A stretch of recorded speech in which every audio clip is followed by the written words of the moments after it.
खैर माताएं भी कम नहीं पड़ती, फोन पर सहेली से बात होती ही है, और पति पूछ ले अच्छा बड़ी घुटघुटी, हाँ वो मम्मी का फोन आ गया।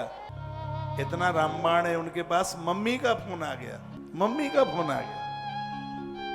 एक बात मैं आपसे निवेदन करूं, जो कि मैंने श्रीमद् भागवत में पढ़ा है, माता देवहूति के पत्नी उसे कहते हैं जो पति के हृदय तक पहुंच जाए।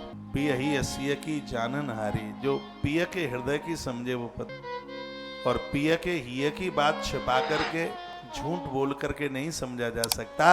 उसके सन्मुख तो खुली डायरी बन करके रहिए तो आप उसे समझ पाए।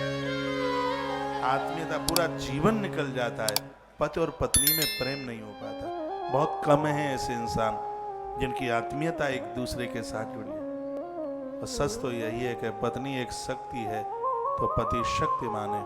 और मैं आपको निवेदन करूंगा, यहाँ पुरुष लोग बैठे हुए हैं, ऐसा कहा जाता है कि भाई से बड़ी ताकत नहीं है धरती पर, लेकिन ग्रंथों में यह भी लिखा है समय आने पर भाई धोखा दे सकता है, लेकिन 7 भामर पड़ने वाली आपकी घर वाली अपने पति का कभी संग नहीं छोड़ती।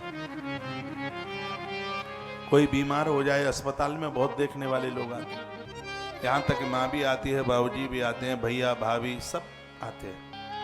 कोई 1 घंटा रहेगा, 2 घंटा, 4 घंटा रहेगा। और सच तो यही है, बेटा भी 4 पाइप पकड़ करके नहीं बैठेगा, वो भी फिर ये कह देगा पापा वो तो चलते फिरते हाथों से चले जाएं तो ही ठीक है। लेकिन एक ऐसी घरवाली है जो अपने पति की 4 पाई को कभी छोड़ती नहीं है, वहीं जम के बैठी होती है वो पत्नी। इसको समझने की कोशिश करें। मैं कथाएं के साथ तो पूरी शिव पुराण 3 दिन में सुना दूंगा, लेकिन कथाओं में जो असलियत एक छिपी हुई है, पूरा जीवन निकल जाता है, पति पत्नी को समझ नहीं पाता।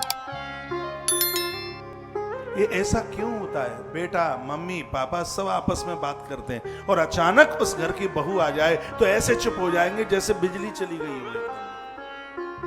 ऐसा क्यों होता है? ऐसा वो आपके घर की बहू जरूर बन के आई है, लेकिन अभी आपने उसको अपना माना नहीं, अपना समझा नहीं, आप छिप छिप के बात करते हैं। तुम्हारे घर की मालकिन होनी चाहिए। दिवाली की लक्ष्मी तो यही है, खाली दिए जलाने से, फटक्का फोड़ने से कुछ नहीं होगा। इसको समझिए। और मैं अपनी बहनों को निवेदन करना चाहूंगा, शादी से पहले जैसा जीवन बुआ के यहाँ, फूफा के यहाँ, मौसी मौसा के यहाँ, वो तो सब जगह जाते ही,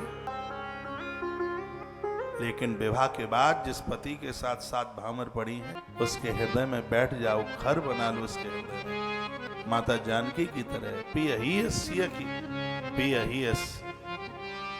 ही अस्य जानन हारी।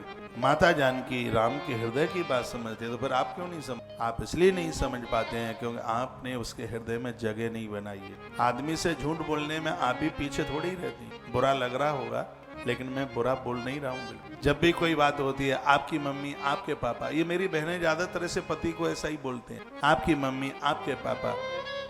कभी ये भी बोल दिया करो मेरी मम्मी मेरे पापा। सास ससुर को आनंद हो जाएगा, सतयुग खेलेगा आंगन। कभी उन्हें अपना मानिए तो।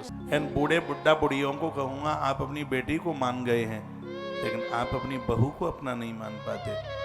यही है सब कष्ट के कारण। ध्यान है इसमें। एक बार जयकारा लगाइए, बोल भक्त